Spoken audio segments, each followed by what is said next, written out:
Look, the City and City Power's approach is not really about punishing paying customers, but about basically restoring dignity and safety to the grid and even raise revenue so that law-abiding citizens can continue to receive services without constant disruptions that we've seen in recent weeks caused by illegal connections, caused by bypassing of the meters and also overloading of the network. The challenges faced by City Power have been presented in different oversight forums within the city of Johannesburg, where all the parties and all the stakeholders are actually represented, and City Power's low revenue collections were also criticized, more so recently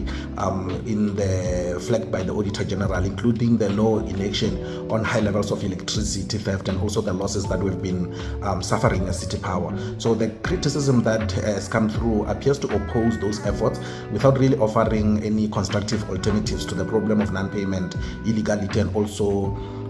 low revenue collections. The reality is that transformers and mini substations worth millions of rands and taking weeks to procure are being repeatedly destroyed because of these illegal connections and also vandalism. And each time this happens, paying customers are the ones who suffer prolonged outages, and without these tough measures that City Power is embarking upon, the situation will remain as unsustainable and also unfair to those complying with the law. There is an obligation for every resident of the city of Johannesburg using municipal services to pay for those services. This is not a blanket disconnection as suggested, but a direct result of some of the illegalities, the theft of electricity that is basically rife within the city of Johannesburg. Where supply is disconnected due to unlawful activities like bypassing of the meters and also illegal connections, as City Power, we will not restore electricity until we've established the cause of that outage, investigate the extent of the illegal connections in the area and also the issues around meter tampering, and also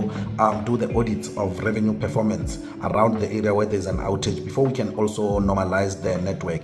It would not only be unlawful and unsafe for City Power to reinstate supply under abnormal conditions, it would also be highly reckless and also risky. As City Power were obliged to act in terms of the electricity supply bylaws of the city of Johannesburg, which are clear on unlawful behavior and duties of the utility. Under Section 26 of the bylaws, no person shall in any manner tamper or interfere with any meter or metering equipment or even service connections of the municipality. It further states that where there is an evidence of tampering existing, the municipality through City Power shall have the right to basically disconnect the supply of electricity immediately without any prior notice. So that's basically what we are doing in this instance, to ensure that we enforce the law and to ensure that every person that is using electricity is actually paying for it, but also we are cutting on the illegality that is happening around our operations.